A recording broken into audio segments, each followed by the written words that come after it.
Your wizard, Lambert. Harry Potter and the Sorcerer Stone coming up next.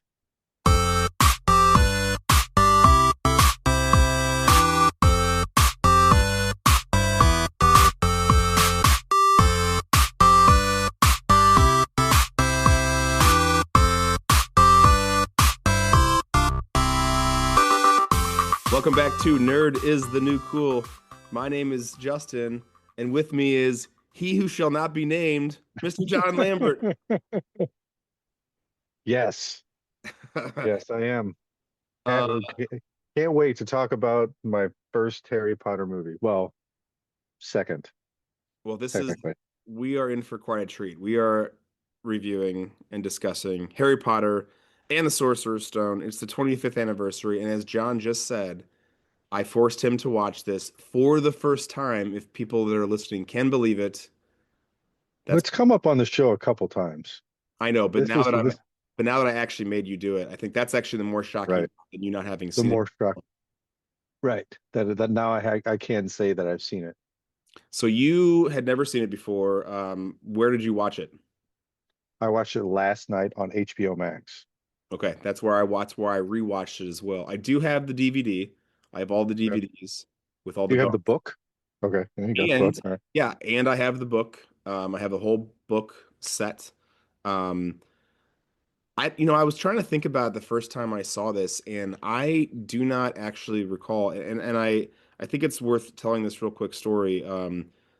How I got introduced to the Harry Potter series, which is really a fun little anecdote. So I was coaching a summer camp with my brother at Wydown for Clayton, and we were doing golf in the morning and basketball in the afternoon. Right, so I would run golf, Matt would run basketball because that's what he's better at. Mm-hmm.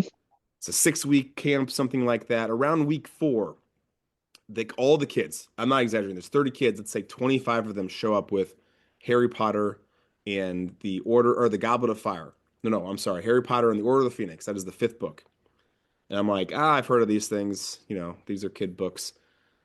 They wouldn't play any sports. They would not play basketball. They just wanted to sit and read. A bunch of sixth and seventh graders, right? Boys and girls. Uh, Impressive. yeah, it was actually really impressive. At first, I was like, this is nerdy. And then eventually I was like, okay, I respect it. And tip of the cap. So at a certain point, I said, all right, well, you know what? Did any of you guys have the books? And of course, they raised their hand. They have all the books. I'm like, can you guys bring in books 1 through 4? Let me just check this out. Since you're reading, I'll read.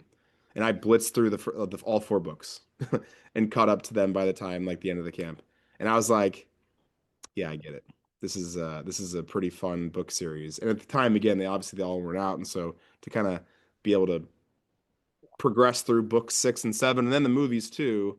Kind of Uh, jump on the train, so to speak. yeah, I jumped on the Hogwarts Express Yeah. and really enjoyed the experience. Um, so let's talk a little bit of background first before we kind of get into thoughts and such. But obviously this is a book series. It was originally published as. Do you know this? What the original book was called? No idea. It was called. Luke Starkiller. I'm just kidding. You're real close. It was actually called Harry Potter and the Philosopher's Stone in the UK when this book debuted in 1997. It was retitled Sorcerer's Stone for the US because the publishers felt that philosophers wouldn't resonate with young American readers. Basically, we're not smart enough to Correct. get that, and I that checks out. Um, Sorcerer's Stone just sounds better. it does sound a lot better. Warner Brothers bought the film rights to the book in 1999 for a reported 1 million euro or pounds, which is $1.65 million dollars roughly. That's dirt cheap considering how much money this franchise has made since then, right? Yeah. I mean, 1.6. Yeah. I mean but that was just for the first one, right? I think it Or was was the that rights the to series? the series if they I mean, I'm assuming it was for the series. It could be I wrong. mean, you got to think about how much money she made just selling the books.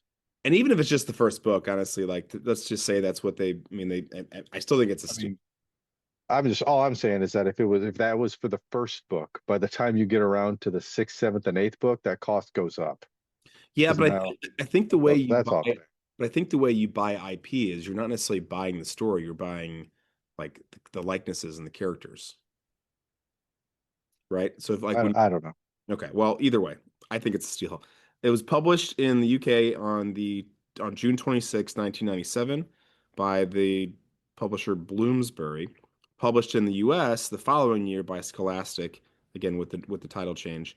It won most pretty much every British book award that and was possible in a ton of awards in the US.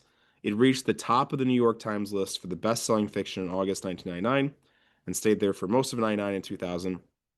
It's been translated into 85 languages. We now have um, seven, no, I'm sorry, eight sequel films, seven sequels, eight films total. This is pretty crazy. This novel has sold in excess of 120 million copies, making it the fourth best-selling book of all time. Do you have any guesses what the first three books are? And One is the Bible. I think maybe this is what we're considering fiction. Um, Oh, if you well, let's say Jurassic Park. No, I would have thought that'd be on there too. And I think this is like worldwide, so maybe that's Oh, well, slightly Jesus. different. The Art of War. Also a good guess. That's in the top 10. So the All right, I'm done. third place is The Alchemist, which is written by Paulo Coelho. Second is The Little Prince, which came out in 1943. And the first, this is the one that I definitely had heard of, A Tale of Two Cities by Charles Dickens. Oh yeah, that's one everybody's heard of. Right. Anyway, on a pretty crazy list. We do got to mention J.K. Rowling again, the author and the creator, but I don't think we need to talk a lot about her because there have been some less than you know positive things that she's been dealing with publicity wise, and kind of seems like Uh, not a great person. And I wouldn't be able to speak to it if we were going to even talk about it because again, like I'm not have never really got into Harry Potter, so I never really dove into the scandal, so to speak. Let's just So say not she's not very accepting of other people's personal decisions, and that's what I've heard. yeah, so we'll just move on for that. But you know what? Great story, in my Yeah, opinion. yeah. Let's get into the categories. So, summary according to IMDb, an orphan boy enrolls in a school of wizardry where he learns the truth about himself, his family, and the terrible evil that haunts the magical world. I guess that's pretty close to what happens. I'm not sure he Yeah. enrolls I himself. was gonna say he doesn't really. He's kind of. It's almost like a coming of age of like, and now you're going here. Right. It's your time now. Like Yeah. you've you've been in the Muggle world long enough. Now it's time to come home. Preordained, right? This is your destiny. Exactly. Exactly. It debuted November 16th, 2001. Runtime of 2 hours and 32 minutes. I know the answer for you. How did you feel about did it feel like 2 hours and 32 minutes? 100%. I felt every minute. It picked to its credit, it picked up, but the first half of that movie is really slow. So slow, in fact, that as soon as I woke up, Megan Megan said, "Oh, you're up. Now I can go to bed." And I looked at her and I said, "What did I miss?" She said, "Harry got his wand, he got the owl, and like he's on his way to Hogwarts or something like that." I'm like, "Cool." And then I kept watching. Oh man, you missed Diagon Alley. That's one of my favorite parts. Yep, missed that one. Okay, all right. Well, admittedly, it is dense. There is a lot of backstory that needs to be told to understand.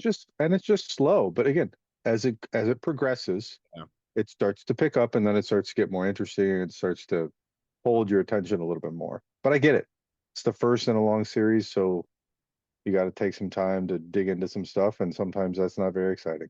Well, and honestly, the first book is also like the smallest book, but also it does feel like the most dense. It feels like they're just giving you information, like they're just telling you, here's what it's like to live in this world. Here's all the new rules you have to understand, and yeah, all the different wands and features and whatever. And it does read almost like a manual sometimes. So the first book is the hardest one to get through, and I could see how the movie would be the same. Budget of $125 million, one of the bigger budgets that we've had on here, but it grossed Yeah, over $1 uh, billion. over a billion. That's So fine. I'd say a pretty good ROI. It's fine. It's fine. It did fine. Did all right. Awards. These are all Oscar nominees. It was nominated for Best Art Direction and Set Decorator. It was nominated for Best Costume Design and also nominated for Best Music Original Score, which we'll talk more about music here in a second. I was just doing some quick research on like who beat John Williams in 2002, Hmm. and it was Howard Shore for Lord of the Rings: The Fellowship of the Ring. If John Williams is to lose, I think that that would be an acceptable loss. That's why I had to look. I'm like, who's beating John Williams? Yeah. I'll allow it. Rotten Tomatoes gives it a 80% and an audience score of 82%. That's pretty high. IMDb 7.7. Spielberg Award for directing. This is directed by Chris Columbus, which I think I is often I over. thought that was crazy. Yeah, I was like, Chris Columbus, really? Yeah. I mean, we know him obviously from Home Alone 1 and 2, but Oh, he also directed the second movie of this series. Um, he directed Pixels as recently. Um, Tarantino Award for writing. We already mentioned J.K. Rowling. Steve Kloves did the screenplay or assisted with it. He also wrote screenplays for Fabulous Baker Boys, Wonder Boys. He's credited on all of the Harry Potters, Amazing Spider-Man, as well as The Fantastic Beasts, The Secret of Dumbledore. I should say those are additional books or movies now from I the Harry have Potter world. seen the first one of those, Have you really? Fantastic Beasts and Where to Find Them. Yeah. Yeah, because again, Megan is a fan, so Mhm. she had heard about those, so I've seen that one. I think I might have seen The Secrets of Dumbledore. Okay. Or I saw parts of the one with Johnny Depp in it, whichever one that one is. There's three of them. Johnny Depp's in the first two, and then the Okay. third one he's not in it anymore. He I got don't think I saw I don't think I saw that one. I think I saw the first two. so I think the third one is actually Secrets of Dumbledore, and then it's Fantastic Beasts and Where to Find Them, and then Fantastic Beasts. I Maybe can't remember. I don't know. So, Well, I've sorry. only actually seen those like one time. Um, Me too. all right, so let's get into some choices here. Some of these are easier than others, and I'm really curious what you think. So the Tom Hanks best leading role. There's one main character, obviously the title character, but there are three main characters, right? And they are the three main characters throughout the entire book series and movie series. Daniel Radcliffe plays Harry Potter. Rupert Grint plays Ron Weasley. Emma Watson plays Hermione Granger. Before we pick, I do have a quick question. Rupert Grint has been kind of in a bunch of random things. I don't expect you to have an answer for this, but or for that one, so I'm not even going to ask it. But I will ask you, Emma Watson, what else do you know her from? Nothing off the top of my head. Okay, not This Is the End. Was she in that? Yeah, she's the girl that goes to stay with them, and they're like, "Oh, she thinks we're probably gonna rape her," and he's like, "She doesn't think that," and then she comes out with like the axe and I chases haven't them seen it. off. I haven't seen that movie in so long. I forgot she was in it. She's amazing in it. Um, she's also in this movie called The Perks of Being a Wallflower, which I think is very, very good. What about Daniel Radcliffe? Do you know him from anything else? No, not really. The Nothing that I've seen. Yeah, okay. I think the right answer is the Weird movie, the Weird Al documentary, Oh, see, I or haven't seen that. whatever it's called. I need to see it. It's not I called. need to see it though. It's so good. He's so good as Weird Al. I can't even like put it into words. He's incredible. All right. So, but I digress. Which of the I'm gonna let you go first. I'm gonna let you go first on a lot of these, honestly, because I have very Okay. strong opinions, but I think that since you're fresh eyes on this, I'm just really curious what you think. So, of these three, who do you like the best? Emma Watson. Really? I like Hermione. Okay, all right. I can respect that. I actually think that her character grows on you as you go through the series, because I didn't especially like her as much in this one. I have issues with her, and we can talk about that later. But she has positive qualities that I like as well. Oh yeah, I mean she's by far the smartest person, and really the only reason why they beat the Live, yeah, she's she's the MVP of this trio without a doubt. right, as of this moment, yes. Uh, as of most of the story, to spoil it for you, she is Well, I guess I'll find that out as I yeah. go. I mean the other two do stuff, but like she is by far like yeah, the reason why they live almost every single movie. Um, I'm gonna say I think Daniel Radcliffe is just so good as Harry Potter, and you got it. And honestly, to all three of their credits and all the kids, it's hard to be a child actor, and it's even I got to imagine I can't even imagine what the stress or the pressure to carry what is arguably one of the largest franchise ever, but certainly like in the last 25 years. Especially once you get old enough to know. Like I think as of this moment, like they're in a movie and it's fun, but like they have no idea. I don't think anybody knew like what it was going to turn into. Well, maybe some people did, but like Yeah. what it eventually turned into once you started getting farther along, then all of a sudden it's like it's AI becoming self-aware of like, oh Jesus, like Yeah. this thing is huge now. This is going to be, I'm going to be attached to this for the rest of my life. I will never escape this role. It would Daniel be Radcliffe knows that. He will never escape Harry Potter. well, it would be like I mean, honestly, it's probably pretty similar to Mark Hamill as far as like impact on your just the rest of your And Carrie Fisher is Princess Leia. She's always going to be Princess Leia, no and matter what she does it's like a combination of or no that matter what she did. Rest in peace. and also a combination of Jurassic Park where you've got a kid actors taking on a role in the biggest book series because that's really what this was. This was the biggest book series in the world, and it was Hmm. only there's only one movie or books. Or at this point, I think there's two books that are out, maybe three. Um, but anyway, it's so big, and you're stepping into this role, but you don't even know what's about, like how this is going. I mean, even though it's so large, what this will Hmm. become, like you said, over years, which are decades, right? Um, Right. the other four Jacksons. So I kind of for this one, I kind of threw on here what I think are the other major wizards that play a pretty serious. I mean, really, they play the major roles as far as I guess Harry getting to safety, but then also being his major like or proponents, but also his number one opponent, like his number one op. Um, and so I've got Maggie Smith who plays Professor McGonagall. There's going to be a lot of RIPS in here because sadly a lot of our people in So this yeah. series have passed, but really Yep. actually pretty recently. So she passed away in 2024. Richard Harris plays Albus Dumbledore. You, I know him from Gladiator. He was in a ton of things at a much younger age, but I think that's the number one thing for me. He passed away in 2002. Robbie Coltrane plays Hagrid. He passed away in 2022, and Alan Rickman plays Snape, and he passed away in 2016. So who's your This favorite? These this was tough. This was tough for me, but yeah, I'm gonna go Richard Harris. Dumbledore. He's a great Dumbledore.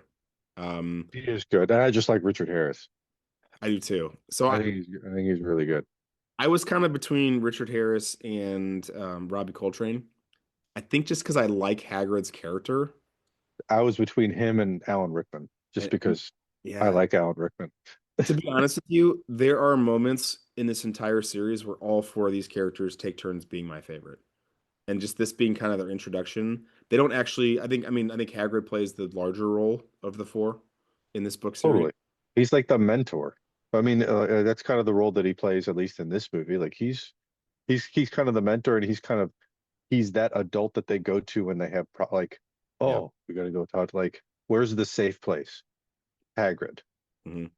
Well, and it definitely evolves too. All of these characters take turns serving, I don't want to say similar roles, but serving different like primary roles in the kids' lives. So, Well, um, yeah, especially in this one because like he thinks Snape's after him the whole time. yeah. And Where that it didn't wasn't change. right. So Yeah. like, yeah, Backup singers, I got a lot.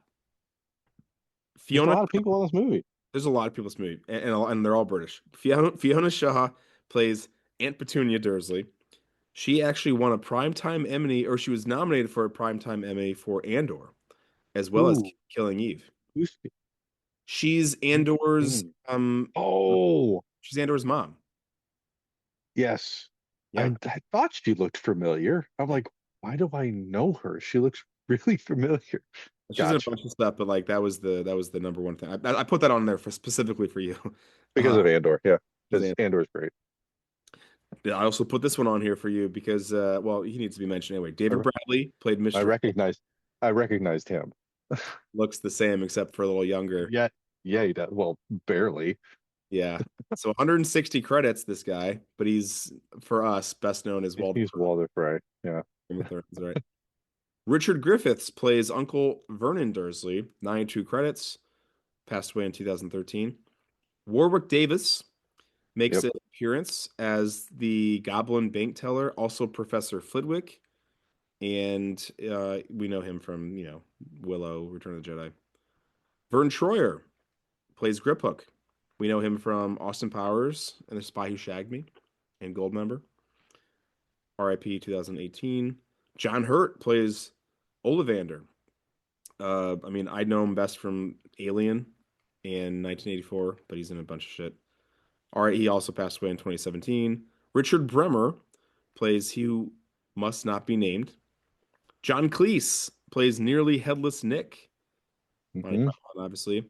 And then both Hugh siblings, Totally. which Huff. I or Huff, I'm sorry, which I Huff. was going to say I feel like this is Megan would probably vote for one of these two. Derek Huff plays Hogwarts schoolboy. He's uncredited. And Juliana Huff plays also Hogwarts schoolgirl. Both Totally. uncredited. Totally missed them. But yeah, Yeah, I think they're just in the background. But I saw them on the uncredited list. I'm like, oh, I got to put those on there. That's kind of funny. that's that's pretty impressive. All right, so who was the one that when you saw them? Because I've seen this before, so I knew they were coming. But who were like that?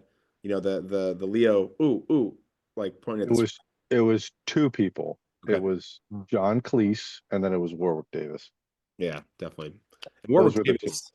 What Like, you're? well, Fiona Shaw, because like I was like, why does she look familiar? And I couldn't put my finger on why she looked familiar, but it Mhm. was definitely John Cleese and Warwick Davis. Those were going to be my votes too, and I'll just say Warwick Davis. I like it when he makes appearances and stuff. The John Williams category for music. So it's John Williams, which is crazy. I don't know why I've forgotten that John Williams had done this, but I mean he's the best composer of all time, right? I mean, is that even? It's hard to argue. So I put on here a list of a bunch I of mean, things that he. movie composer. Let's preface movie composer. Oh yeah, what did I say? You said best composer of all time, Oh, I'm sorry. which I knew what you meant, but I wanted to preface like we're talking movies. I We're would not say. talking like Mozart and Beethoven. Well, I'm gonna say he probably would be up there. So he'd be in the conversation. I have a feeling. Um, but here's what I'm curious: what your Mount Rushmore is for John Williams, and I made a list here, and I put in parentheses. I'm not gonna read the whole list because I just want to hear what your four are. I put in parentheses winning where he won Oscars or Academy Awards. Okay, so here's a long list. You give me your. Let's take turns. Number one. Star Wars. Okay, me too. So that's got to be his. I guess that's Washington. It's Washington or it's Lincoln. Okay. What's your number two? Indiana Jones. Yes. So let's call that Jefferson. Okay. Well, we can call one Washington and one Lincoln. Okay, one Washington, one Lincoln, yeah. As far as I'll do the next one. I think the next one for me personally is Jurassic Park. So I'm gonna call that one I actually think that's Yeah. I actually think that's Lincoln, but that it doesn't matter. Doesn't matter. Okay. What's your third? I mean, if it's going off the list that we see here, Do you have it? You can add on more if you want. I just tried to make it man, easy. I don't know. I'm Oh, I gonna tell got you right one. now, this is the best list that you're gonna find. You got to pick from this list because I don't know you're gonna find one that's better than this list. Um, I mean, it's got to be Superman. Okay, so you're Superman. I'm Got to gonna be I'm Superman. saying my fourth is Jaws. Jaws is hard. I mean, it's one of those two. It's one of those two. Let's just call it a top five and say Jaws and Superman and call it a day. But we gotta say what's not on the list, which is nuts. Schindler's List, which won an Academy Award. E.T., Home Alone, Saving Private Ryan, Fiddler on the Roof, I personally Catch like I like Catch catching. Me If You Yeah. Can is Yeah. fucking hooky as shit. And Yeah. Jordan texted me like a couple weeks ago. She just saw it for the first time. She was like, I was watching it first time. I was like, you've never seen that movie? And she's like, no. And I was like, I failed you as a parent. Yeah. Idiot. It Like that movie's so good. is so good. Scenes to nerd out on. I really thought about listing every scene and then I realized this is too long. So I just kind of pulled out my favorites and I still have 17, which is probably too many, but that's okay. That's a lot. It's a lot. I'll try and make this quick. First, maybe major part of the movie is Harry being delivered to his aunt and uncle's house. And we basically meet all the main characters, right? That whole part. Then I wrote down 36 presents and a trip to the zoo. Yep. So, you know, Dursley being introduced, the family. This, Should have been 38. yeah, Sons of what a bunch of cheap asses. The snake escapes, which is kind of fun. I that put was fun. the next kind of piece or series of scenes is just all the letters and owls and Vernon losing. Then I put down Hagrid and the island with the birthday cake. Hmm. Next part, which was your favorite part when you fell asleep, was Diagon Alley, and Yep. you've got Gringotts, you've got the wand, you've got the owl gift, that whole thing. I put down platform 9 3/4, and we meet the kids, and you get the train ride to Hogwarts. I actually have a picture of that from London. Oh, platform 9 3/4, yeah, Yeah. Yeah. it's pretty cool. Sorting Hat, which I think is a pretty important part of the movie. That is an important. Next, we get to the potions class, and Snape is introduced. Poor Harry, he was just taking notes, and Snape bullying him. Flying lessons and how to play Quidditch. The next part is put trolls loose. Rolls loose. Then I got the Quidditch match, the actual match itself. Hmm. The invisibility cloak shows up, and that's kind of important in sneaking around, learning about Nicholas Flamel. Next part I've got is the Forbidden Forest. So I kind of I guess there's a drag. I'm sorry, Hagrid's in the dragon egg first, and then they get in Yep. trouble, and they get Dragon gets taken away in yeah, Central Romania. and then they have to go to serve detention, and that leads them to going to help Hagrid in the Forbidden Forest. Which what an odd detention, what an odd punishment. Um, Yeah. go back to You where guys, you were, and now go to the Forbidden Forest where you're not supposed to go. you guys are coming with me. Let's go see a unicorn. See, Y'all want to see a dead body? yeah, right. Seemed odd. Now I have the finding the Sorcerer's Stone. So like the whole part, right? They go to Fluffy, Devil's Snare, Key Room, and then Wizard's Chest. And then I've got two more scenes: the final battle with Quirrell and Voldemort, the reveal that Voldemort is a part of Quirrell, and Right. then and lastly we have the Great Hall and Gryffindor wins the House Cup. Did I miss any? No, you got them all. Okay. I'll start. I think my favorite. It's easy. It would probably be easy to say that it's the Sorcerer's Stone, like all of like the things they have to overcome. But Right. I like the Quidditch match. That's what I was gonna say too. All right, yeah, it's fun. And you're like, okay, Slytherin house are obviously the bad guys, and they're going to be the bad guys throughout this entire thing. And Seems kind of odd to me, but like, okay. well, yeah, as you learn more about Slytherin and like the really in the next movie, in the next book, when you learn more about Salazar Slytherin and the founder, you realize, you know, not all the founding wizards were good. But I guess my point is that like if the house is so bad, then why are they in the school? Yeah, I Like mean that is an interesting question. That's an why are they allowed in the why are they still there? If they're so bad and like they're the bad guy, like and they don't teach evil magic, like yeah. so what are you doing?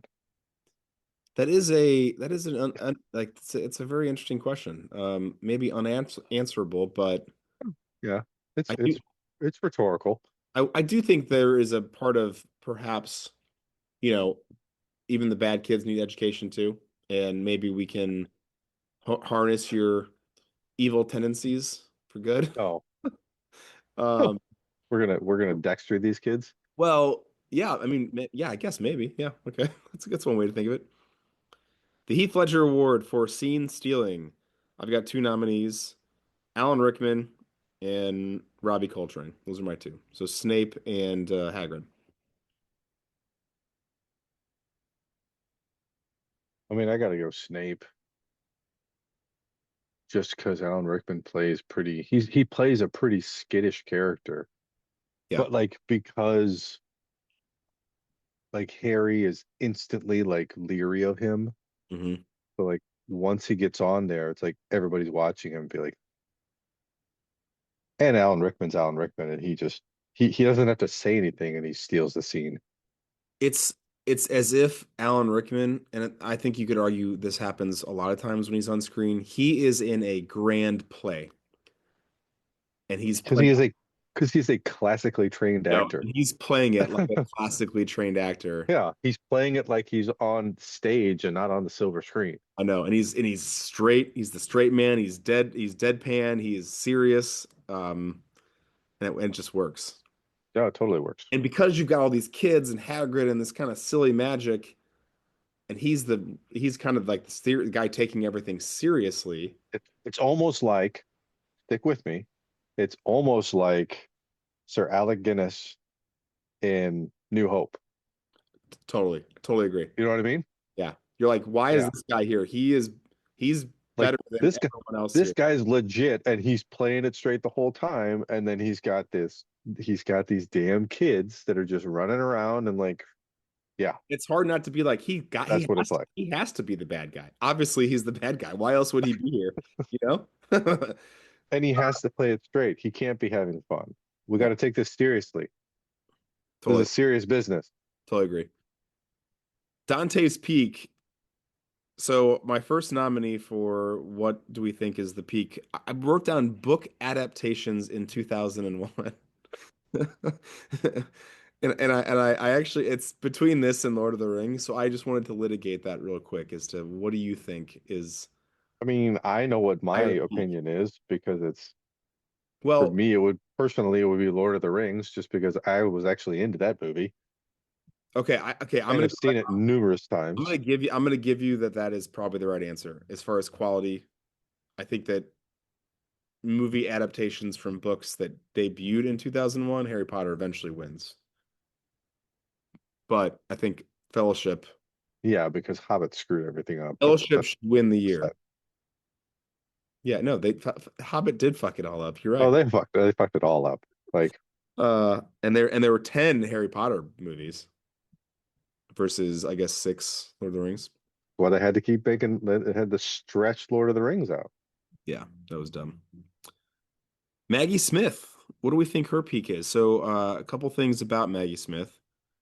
And I don't think I did not know this. In 1979, she won an Oscar for Best Actress in a Supporting Role for a film called California Suite. Never heard of that movie before. She also won a Best Actress award in 1970 for The Prime of Miss Jean Brodie. Also, had never heard of that movie before. Never heard of that either. So I think that it's hard not to say it's this because of like worldwide notoriety. But I kind of feel like it should be one of the Academy Awards, or perhaps it would be when she played like the Queen at a certain point. I don't know. What do you think? I mean, commercial success, it's hard not to argue with this. Yeah. Commercial. Professional success, you'd probably say the best actress. Yeah. Yep. That's kind of that's the peak of the mountain for a lot of people. Oh yeah. Like they're and by that I mean like if you go into the if you're a serious actor, you're going into the business, like winning a best actor Oscar is probably like that's the pinnacle for you personally. Or Yeah. maybe it is, maybe it is. It No, I depends on think what you're you're totally into. right. But I think this is when she's just straight cash and checks.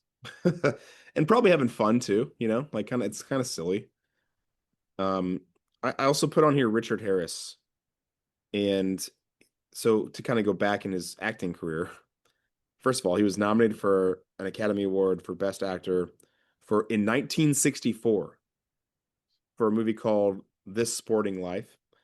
Also nominated in 1991 for Best Actor for a movie called The Field.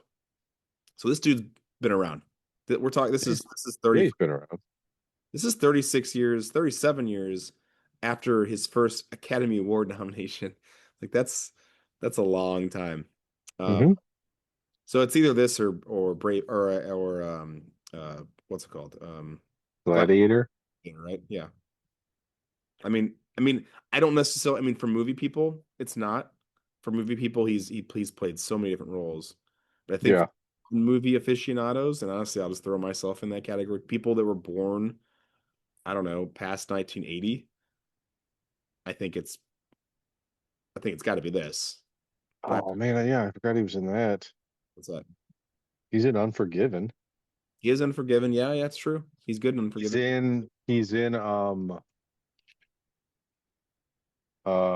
Patriot Games. He Hmm. plays the IRA guy. That's right. I'm Yeah. just look. He's in the Count of Monte Cristo. Okay. Is he the guy? Oh yeah, he's the He's guy in. priest. He's priest in Count of Monte Cristo, which Yeah. I love that movie. I do love that movie too. Yeah. So he's been in a lot of shit. Well, I think he almost has he comes back again in the 90s and the early 2000s with this and with all the like what we the aforementioned movies. Absolutely. Okay, let's just say Gladiator.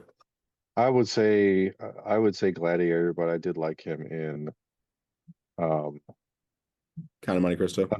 in Count of Monte Cristo and Unforgiven. He was good. He's good in everything. So whatever, it's fine. Unforgiven is so good. Quoth the Raven Award.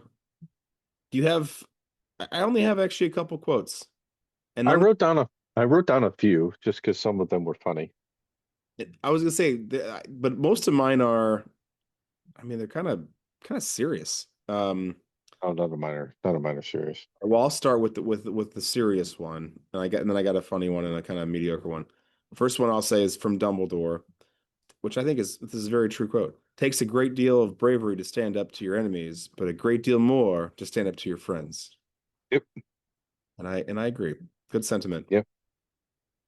What do you Um, Hagrid probably shouldn't have said that. And think? then it's probably shouldn't have said that either. Definitely shouldn't have said Definitely that. should have said that. Um, so here's a quote since you fell asleep during this part. When Ollivander gives him his wand, this is kind of an important integral part of the story. Ollivander is going curious, and Harry says, "What's so curious?" He says, Ollivander says, "I remember every wand I've ever sold, Mr. Potter. It so happens that the phoenix, whose tail feather resides in your wand, gave another feather, just one. It is curious that you should be destined for this wand when its brother gave you that scar." And he says, "And who owned that wand?" He says, "We do not speak his name." Basically, so it's he who must be not be named, right? And he says, "But I think it's clear that we can expect great things from you. After all, he who must be not be named did great things. Terrible, yes, but great." Ollivander is a fucking twisted dude, and he comes back later on. He's like mad respect to the evil wizard. I All right, like this one. What happened down in the dungeon between you and Professor Quirrell is a complete secret. So naturally, the whole school knows. that was my last quote. That was That my was a good one. that was it. That's naturally the whole school That knows. was a good one. That was a good one. Dumbledore is And sneaky funny. he is sneaky funny. I like and Ron is funny too. You're a little scary sometimes, you know that? Brilliant, but scary.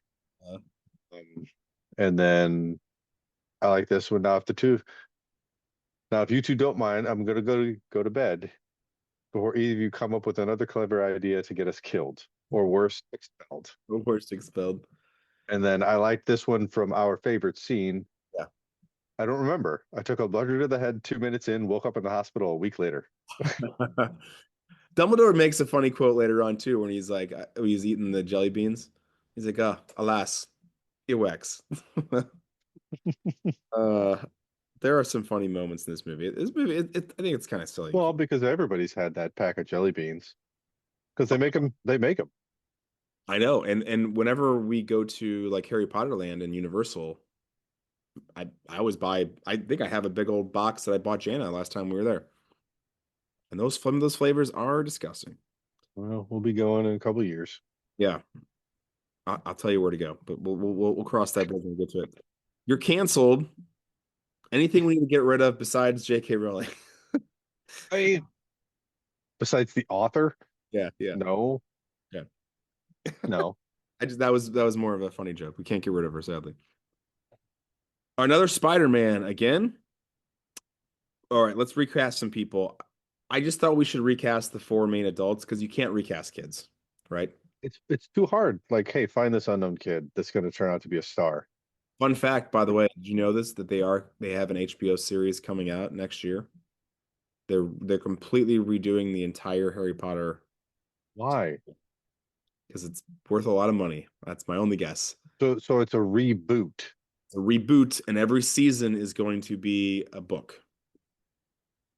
So they're going to do presumably seven I seasons. feel bad for those kids, man. They're going to get compared to Oh yeah, for sure. uh, Daniel Radcliffe and Emma Watson. One And of my nominees is someone that's already been cast and it's kind of cheating. He's already been cast in the show, but I think he's a really, I think my ooh, maybe I accidentally picked someone who got cast because I have no idea.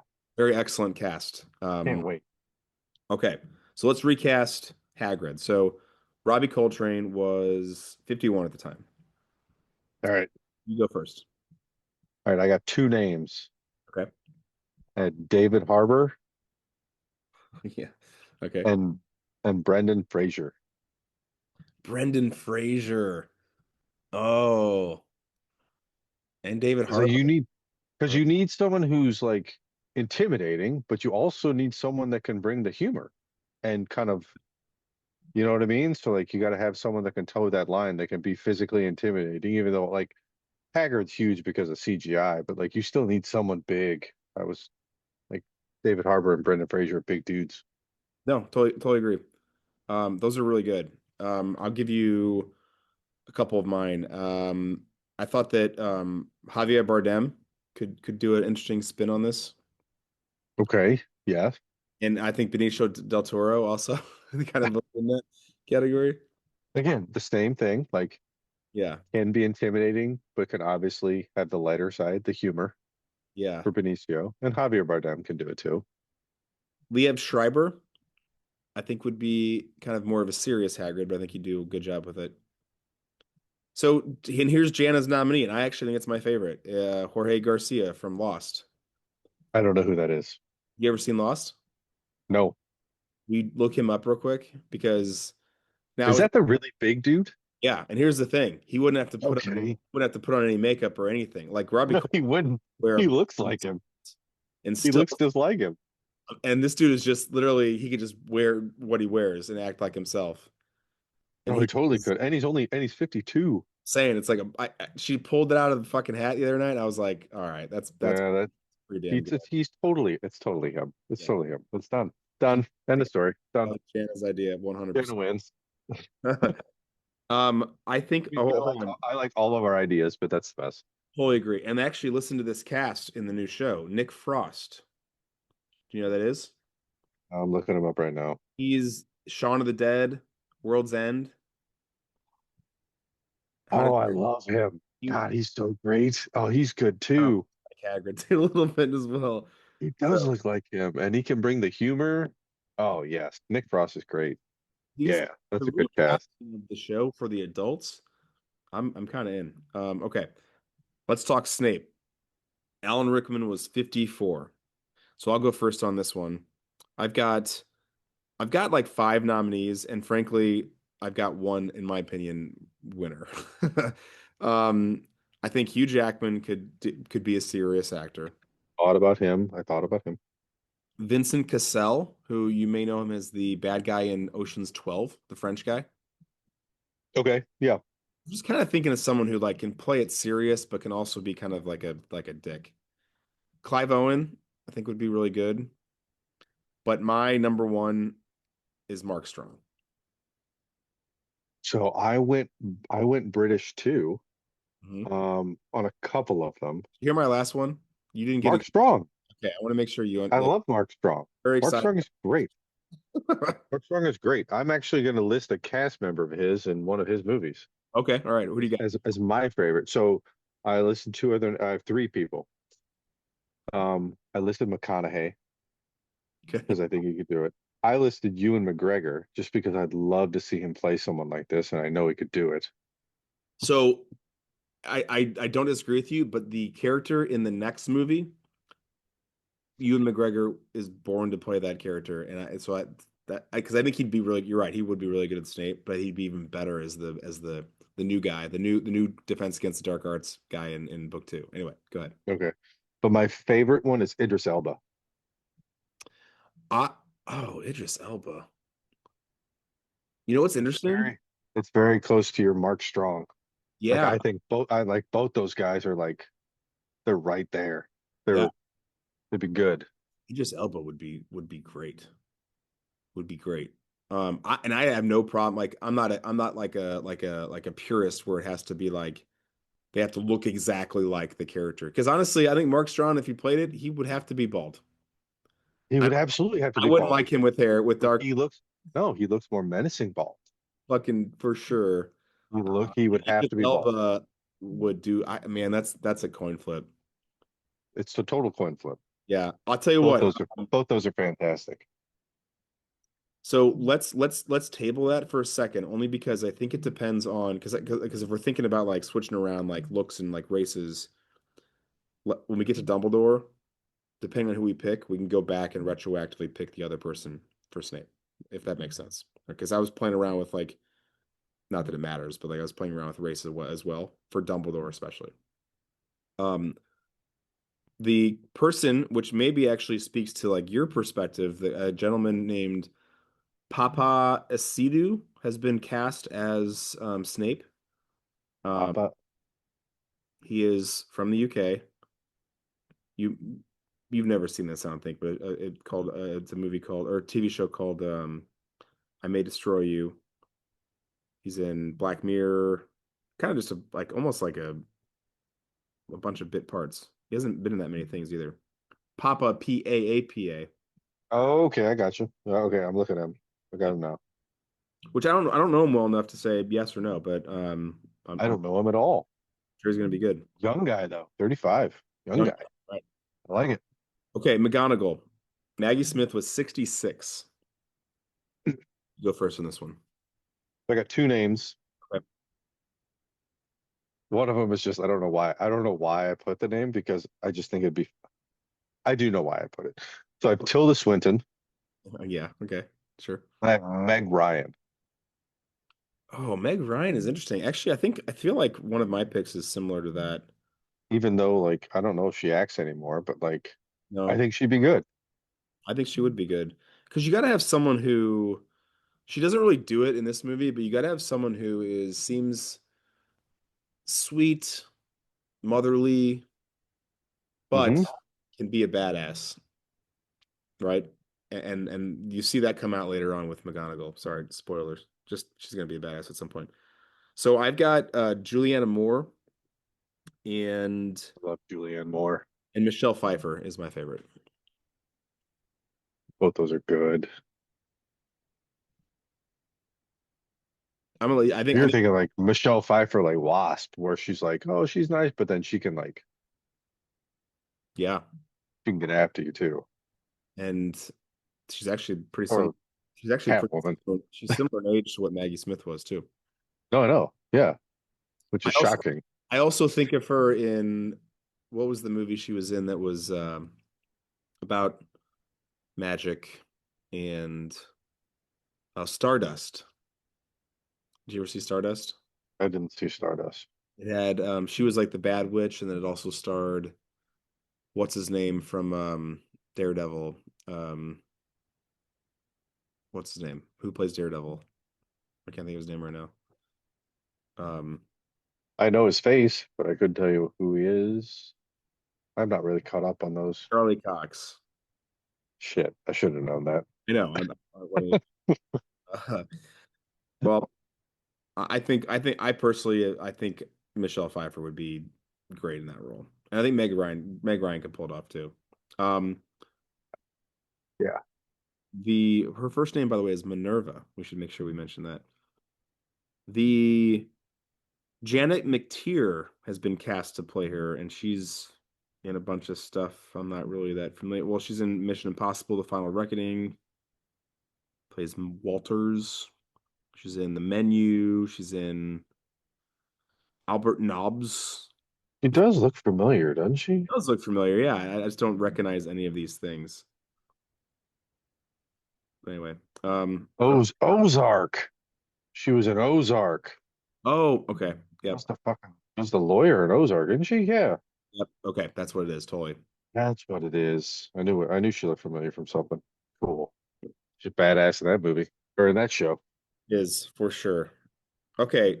Lastly, Dumbledore. So Richard Harris was 70. So I've got some actors that are in their 70s. And one of them is already cast as Dumbledore. So I'll say that one first. John Lithgow. He Oh, is is he really? cast as Dumbledore. Yeah. He's gonna do great. I think he'll be great. John Lithgow's awesome. I think Morgan Freeman would be great as it as Dumbledore. And then I think Ian McKellen would also be great as Dumbledore. I had two different names. Okay, what do you got? I had Gary Oldman. But is he 35 or is he 70? No one knows. No one knows. It doesn't matter. He's got, and then Jeff Bridges. I like Jeff Bridges better. The reason why I'm like bucking up against Gary Oldman, I like Jeff Bridges better too, but I just love yeah, Gary Oldman. he's great. Well, the problem with Gary Oldman is that he already is in Harry Potter. He's already in the originals. He is. Comes in book three, or He's movie. the prisoner of Azkaban. See, I know some things. He is the prisoner of Azkaban. Yeah.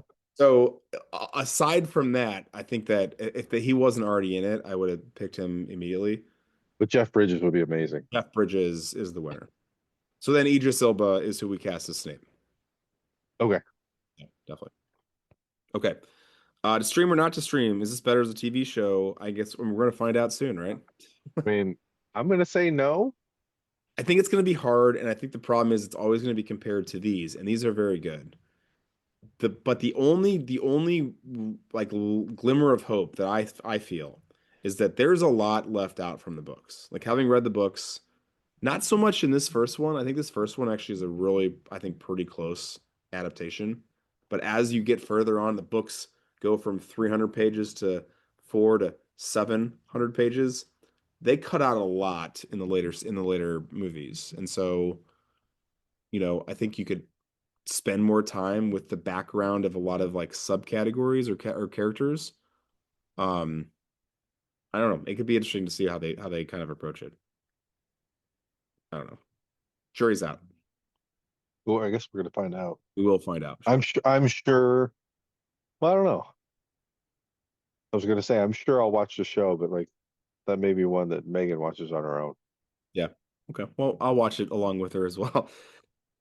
Tomorrow's another day. What happens next? So what happens next is the Chamber of Secrets. But I want to know, since you haven't seen that movie or read that book, what do you think happens next? So I went.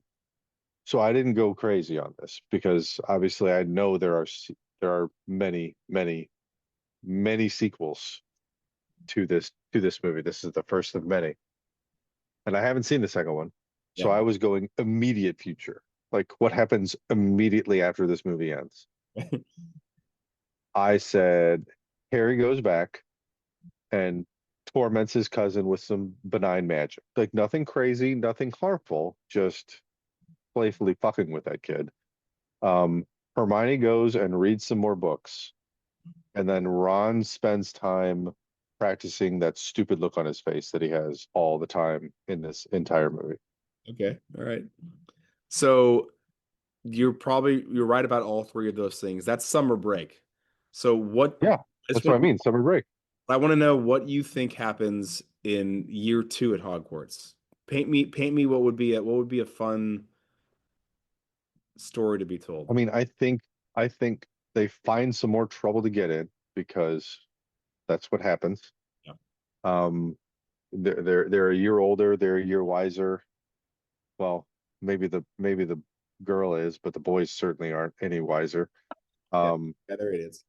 They find some more shenanigans to get into, and she saves their lives a few times because they can't read books and don't pay attention in class, and et cetera, et cetera, et cetera.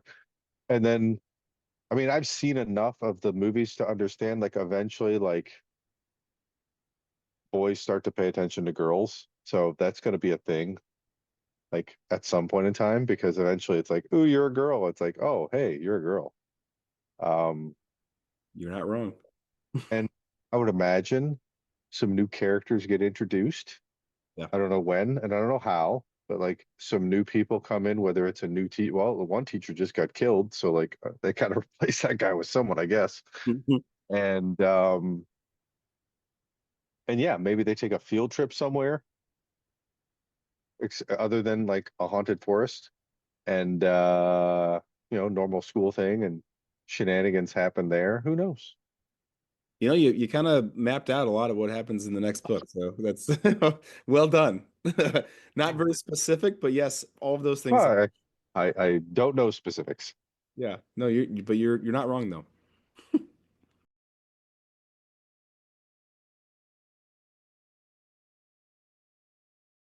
Nerd facts.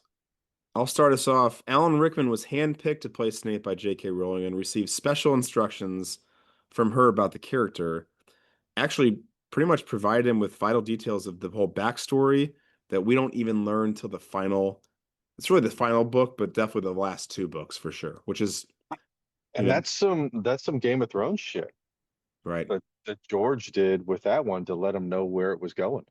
Yeah. I That's mean, pretty cool. I think you have to with that character, especially because of the way he plays it. And as you learn more about the character, you are always on the edge of like, is he good? Is he bad? I really don't know. You don't know until the last hour of the last movie and like last 100 pages of the book. You do not know, which is fucking crazy. I love it. Yeah, it's really cool, actually. Maybe I'll watch them just for that. Who knows? The Should. child actors and actresses would do their actual homework in the movie to make the school setting more real. Hey, Pretty cool. that is multitasking at its finest. Yeah. Harry Potter was, I mean, you can imagine the hardest person to cast. They saw 5,000 boys edition. None of them were right, according to director Chris Columbus, but he saw Daniel Radcliffe in the movie David Copperfield, which came out in 1999, showed to the casting director and basically said, Radcliffe's the one. Got cast there. How it goes, man. Hmm. The Hogwarts motto, Draco Dormiens Nunquam, oh my goodness, Telandus means never tickle a sleeping dragon. I mean, it's good advice. And you probably shouldn't do that, or you shouldn't wake a sleeping dragon. Is probably better advice. Right. Certainly not by tickling. The filmmakers originally wanted to use Canterbury Cathedral as the filming location, but the dean said no, basically saying it was unfit to be used as a way to promote pagan imagery. Gloucester Cathedral agreed to take its place. The dean, the very Reverend Nicholas Berry, which, by the way, again, very is capitalized, admitted to being a fan of the books, but there was a huge media outcry when it was decided to use that cathedral. Protesters wrote letters claiming it was blasphemy and promising to block the film's crew's access. In the end, only one protester showed up. Damn right. Platform 9 3/4 was filmed at King's Cross, but on platforms 4 and 5. J.K. Rowling has admitted that she mixed up the layout of London's King's Cross Railway when she assigned the Hogwarts Express to platform 9 3/4, reached using magic between 9 and 10. She meant the location to be in the intercity part of the station, but 9 and 10 are actually among the rather less grand suburban platforms. The movie conformed to the book. The platforms seen as 9 and 10 are, in real life, intercity platforms 4 and 5. However, there is, in fact, a platform 9 3/4 at King's Cross. I have a picture of that. That's the one that I mentioned. Mhm. It's located in the walkway area between the real platforms 9 and 10 as a treat to Harry Potter fans. Let me just say too, like if you're when you're at Harry Potter World in Universal, and this is the one in Florida, I believe. I think they're actually at both of them, but there is a platform 9 3/4. and you get on the Hogwarts Express and actually ride it from one park to the other. But in Oh, Harry cool. Potter world, you're riding it from yeah King's Cross all the way to Hogwarts, which is awesome. Okay. I don't know, like when we go, because I mean, we're probably going to go in a couple of years. Like, I don't know if they're going to be into Harry Potter by the time that we go. Not like they're into Star Wars right now, because my kids Yeah, are really into Star Wars right now. because you're a good dad. Like, really into Star Wars, right? Well, so my niece and nephew have I think they're finally like in well they're into it. My niece especially, but she's like in middle school. So I mean it takes a while for those to catch. And frankly, some of the ending books like you should be in at least middle school, if not older, because they get dark quick. Yes, yes, they do. It's around book 3, and then in book 4 they start killing people. Like, and Yeah, I don't mean bad guys, I mean like good guys. And so like the books mature and evolve with the the audience, characters. well, the characters, but in the audience too, right? Yeah, Anyway, that's a way of saying that, like, yeah, they may not be ready for that, but and honestly, you may not be ready for it, not the books, but if you're gonna go, you really should watch the movies for 2 reasons. So nothing is spoiled because there'll be a ton of spoilers. Because as you know, like it's super immersive, right? So you're like living parts of the story. right. But two, so you know what the fuck's going on too. So it's kind of a double-edged sword there, right? Um, anyway, Maybe Harry Potter World will be the second trip. what's really cool about yeah, maybe it should be and do Disney for the first one. We'll Um, do. or go to Universal and just don't go to Harry Potter World. Yeah, Um, what's really cool, and Jana bought a wand, and I have a wand, or I have her wand right in front of me. You can actually tap it in different spots of the park and it will reveal things. It actually turns on fountains. It turns like it'll like do things. that's pretty cool. It's like super interactive with like the stuff that I mean, it better be for whatever she spent on that wand, like $60 or something fucking crazy, crazy like that. Um, anyway, okay. In the script, the flashbacks to Voldemort killing Harry's parents were written by J.K. Rowling. The producers knew she was the only one who knew exactly what happened, so she had to write those scripts. Rupert Grint was actually injured after he was attacked by the Queen during the chess game. After he falls, a rock can be seen striking him on the cheek after he hits the ground. I So mean, he laid pretty still. when I watched that the other night, I was like, he fell from a good distance. That looked kind of like Yeah, he did. Well, I thought he was gonna like was like he's gonna sacrifice himself, and I'm like, and then they just yeah, stabbed the horse that he was on and he fell, and I'm like, oh, okay, like he's yeah. not actually like he's fine. Do you want to know? I'm just going to share an inner thought right now, a nerd thought, because I immediately thought you don't often checkmate someone with a bishop. And I thought that was a bold Oh, move for the. I mean, it's really hard to checkmate someone with a bishop. no, you don't. So good on Ron.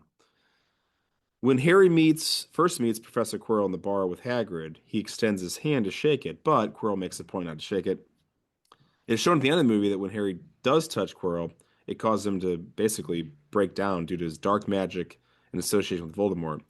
It's later revealed in the Goblet of Fire that unless he finds a way around this, Voldemort cannot touch Harry due to a magical incarnation that occurred when he tried to kill Harry as an infant. So kind of a prelude to what we're going to learn, the big like the actual reason why that happens.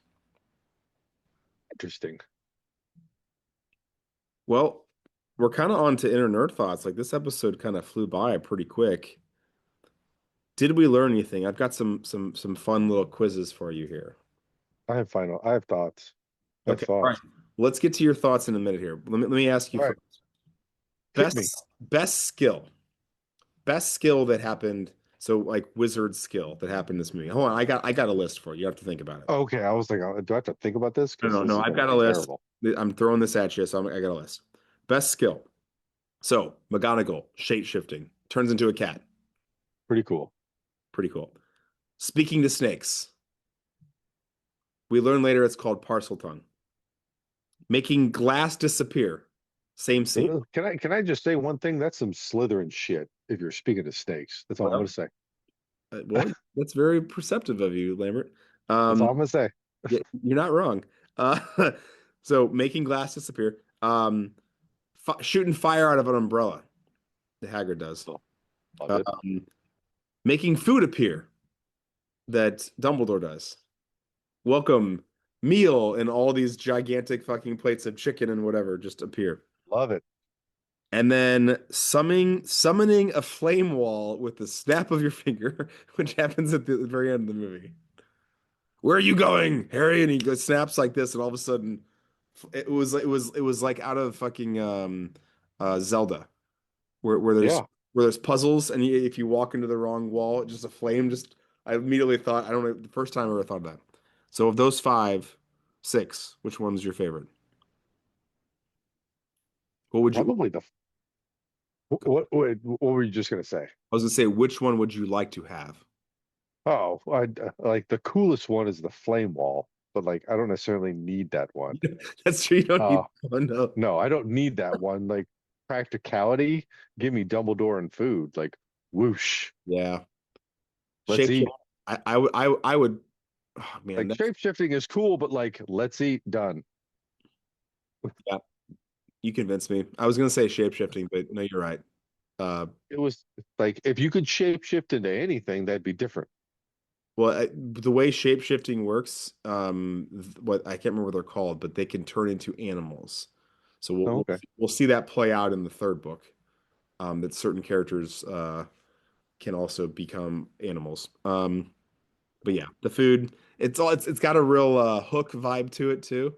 Like, Yeah. look at all this food. Like, what? Oh, it's all creativity. Oh, cool, cool. Now I'll just use my creativity to no longer be hungry. Okay, best spell. There's actually only three spells in this movie. I was Yeah. I was like, this There's is a not that really fun many. category. And then after I'm going through, I'm like, the kids don't learn anything. And I started thinking about it, like, actually spell like book two. No, they That's levitate something, okay. she unlocks a door, Yeah, and then I can't remember the last one. fixes the glasses. And Oh, yeah, that one's weak. there's also Whatever. See, that's there's also the sunlight one too. oh yeah, to escape from the plants or whatever. Yeah, yeah. Um, I have what I actually have what they're called, but we don't have to worry about that. So levitate, Wingardium Leviosa, fix the glasses, Oculus Reparo. I didn't write down the lock one, but we'll just say the Unlocko Magnificent, Adoro. and then the Loomis one is sunlight. Um, like I'd have to go levitate. Yeah, I think you're right. I have to go levitate. Unlock door is pretty convenient, but levitate would probably be pretty cool. I think if you could make it something else Reparo, like You could repair anything. you were just saying, like El Deco Reparo, uh, Right. Or your computer screen reparo. Computeroro Reparo done. That would be the Right. one for me. But That if that you would be that would be the could best. only fix glasses, I don't want to do that Yeah, one. I don't need glasses. I don't wear glasses. Uh, okay. Um, so final thoughts. Tell me your final thoughts. So I have a few. Okay. Um, Emma Watson. Hmm. Like again, love Hermione, but what was with the over enunciating every single word? Like she is just like her like over enunciating everything. And like part of me, like I couldn't tell, like, is that her as a person doing it, or is that part of the character? And it Yeah. started tripping me up because I noticed it right away because she wasn't speaking like like the movement of her mouth was not speaking like everybody else was, where it was very deliberate. I'm like, like I couldn't tell. Like, is that the character or is that her? It definitely is not the character as you go through it. I think that she's doing that to like ham up how kind of obnoxious and like kind of like a know-it-all she is. Which I can appreciate, but like it also got a little annoying. I get Uh, that. Dumbledore pretty much just rigged the house winner. Like, what the fuck? You know what bothers me the most about that scene? It's not that he does that. It's that the numbers are just so stupid. Like, why does he give He gives someone 60 50, points. 50, 50. Now it's tied. Okay. Oh, yep. I forgot. No, Nope, no, no, no. It's I not guess I'll even, give you 10, no, it's not even 50, 50, 50. It's 50, 50, 60, 60. And then it's, and then oh 10 shit. more. I'm still short. So I guess I better give this dipshit 10 for standing up to his friends. But I would have rather it be 50, 50, 50, 15, like something like that, right? Like it can be, I don't know. It just, yeah. Yeah. Dumbledore He rigged the whole thing. I'm like, until he is that says, how this goes? Is that how this goes? This however, go? however, despite everything you've done all year, I'm about to just straight let, and as you learn later on, he's a Gryffindor too. I'm just gonna make Gryffindor. Exactly. Like, what the fuck are we doing? Yeah, Totally rigged. yeah, that was Um, kind of shitty for the old Slytherin. Last thought. Yeah, What's up with Harry as the like Quidditch match, the Seeker? Like he's just gonna float there, just sit there while everybody else is working their asses off until the snitch shows up. Like, what the fuck is up with that? Like, what's going on? I He's know. just like he's not even helping out or doing anything. He's just standing there like, oh, they scored on us. Shit. He's just floating, doing Watching nothing. watching his goalie Just get just smacked with a ball through a goal. yeah, yeah. Just watching everybody getting the shit kicked out of him until the snitch shows up. Like, can't you like be productive until the thing shows up? Yeah, I don't that's know. pretty much what a seeker does, which is really kind of Just kind of sits unfair. around just Seems waiting. unfair. It seems really unfair. I'm like, well, what is this? Yeah. Like, if I'm coach, I'm saying, hey man, you better do something until that thing shows up. I mean, thank God that thing showed up at the right moment, right? Yeah, and then he almost ate it. Like, Yeah. Yeah, the Quidditch matches are always fun and also ridiculous at the same time. I mean, they're totally ridiculous, but like they were still fun. That's really funny. Do you think the effects held up? Because I actually think they did. Like, despite I think they totally did. there are Like moments they're where you're like, okay, but like honestly, I see bad effects in current things that are much yeah, egregious than this is 2001. That's 25 years ago. yeah. Like I mean, I noticed it. I noticed it right away with the owl flying. I'm like, oh, like that's did they really need to CGI an owl? Couldn't you just like get some B-roll of an actual owl flying to make it a little Like, bit more like a green natural? screen, just delete the delete the Right. You know background. what I'm saying? Like, so like I noticed it right away, but no, like everything else was fine. Yeah, the when Harry's on top of the troll, like that was a part where I was like, yeah, it's a little kind of clearly not so perfect, but Yeah, all in all, and I think I think it really it's honestly it's a Star Wars situation back to that, in that they use a lot of practical effects, and when you use practical effects, right. those things are timeless. You want to be there as much as you can be. Yeah, Yeah, the Muppets, the puppets, the whatever, like the animatronics, that looks good forever. I know. It's like they should do more of that. Um, so They totally should. my last thought is, when are you going to watch episode two? I don't know. Probably whenever Megan tells me I should. Okay, so let me ask you this. So did the movie What's the name of the second movie, first of all? Chamber of Secrets? Chamber of Secrets. There we go. Because I Okay. know there's a lot. So let me ask you this. So did the movie make you not want to watch anymore, or did it at least pique your interest I'm not going to say make you want to watch the one, because I don't want to put too much pressure on you, but at least like not close the door. And you're like, yeah, this actually I could, I'm curious as to see what happens next. The door is not closed. Okay.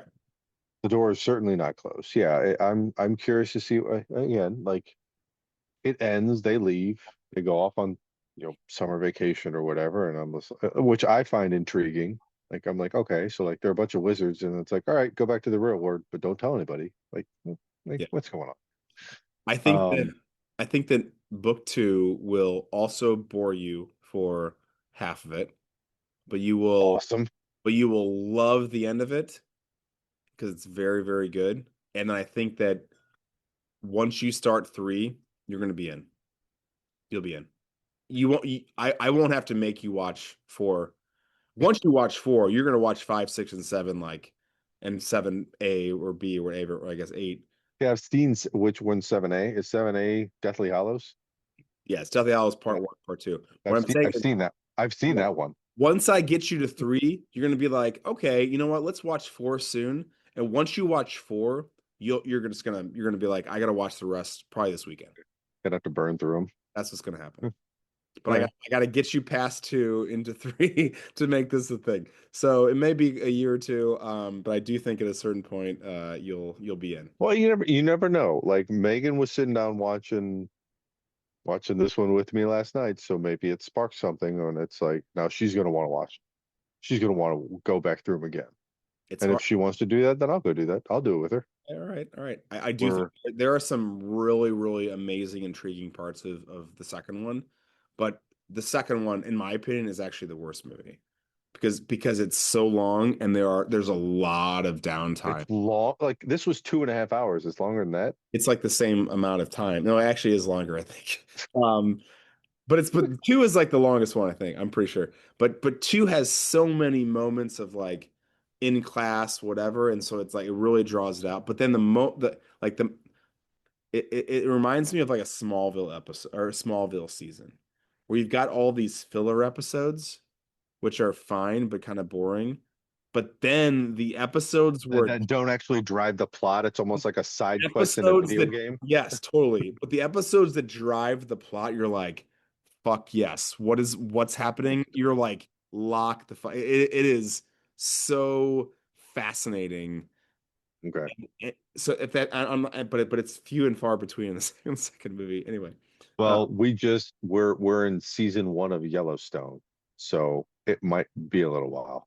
oh God, yeah. Well, I mean, honestly, the first season's the best of Yellowstone. I didn't realize the first episode was a fucking movie. Oh yeah, Almost it's a first long. episode was 2 hours long. Yeah, and spoiler alert, they straight kill one of the Duttons. Like you're gone. Uh, Yeah, know that. That yeah. happened. Uh, I think we're towards the end of season 1 right now. okay. So Season one's good, and honestly, well, we'll whatever. get through it.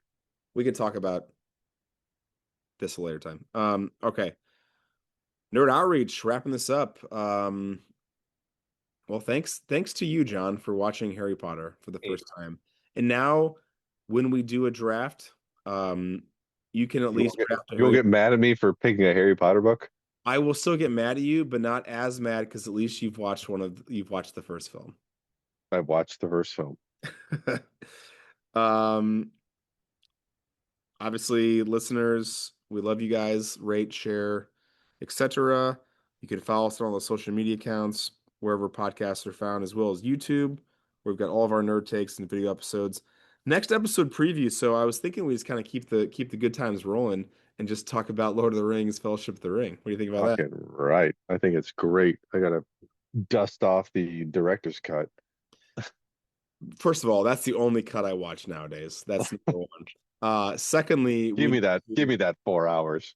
3 hours and 45 minutes. I'm in, and every minute is just better than the next. Secondly, we got to think about who we're gonna have join us. What kind of mega nerds that are down to recap this epic. Think on that. I mean, I'm thinking of another Lambert.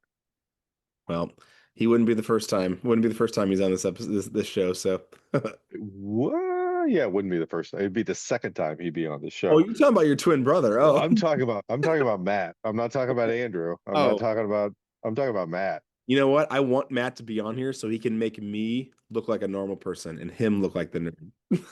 He will absolutely do that. That's why when we did Phantom Menace, I was like, I'm not the biggest nerd in this room right now, and I love Nope. it. And that's why when we did that episode, like you got to me and I'm like, I'm good. No, I don't need to say anything. Let's keep this train rolling. Like, Matt, take care of it. Yeah. yeah, Yeah. it's perfectly fine. All right. We'll look forward to that episode. John, thanks again. Yeah, man. A lot of fun. All right, guys. See you later. Bye bye.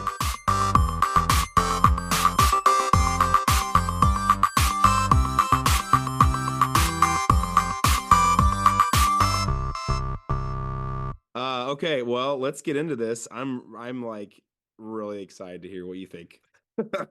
uh, can I just ask? No, you know what? Never mind. I have I have I have thoughts. Okay. I'll ask you. Can I just ask before we start, just so that I'm prepared for how positive or negative this is going to be? Are you willing to still see the second one now? Probably. Okay.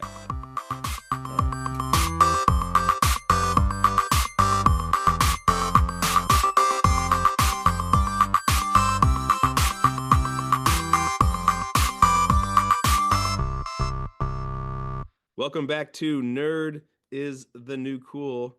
My name is Justin. Oh, hold on a second. Sorry, I forgot what I was gonna say here. I had a really good one too.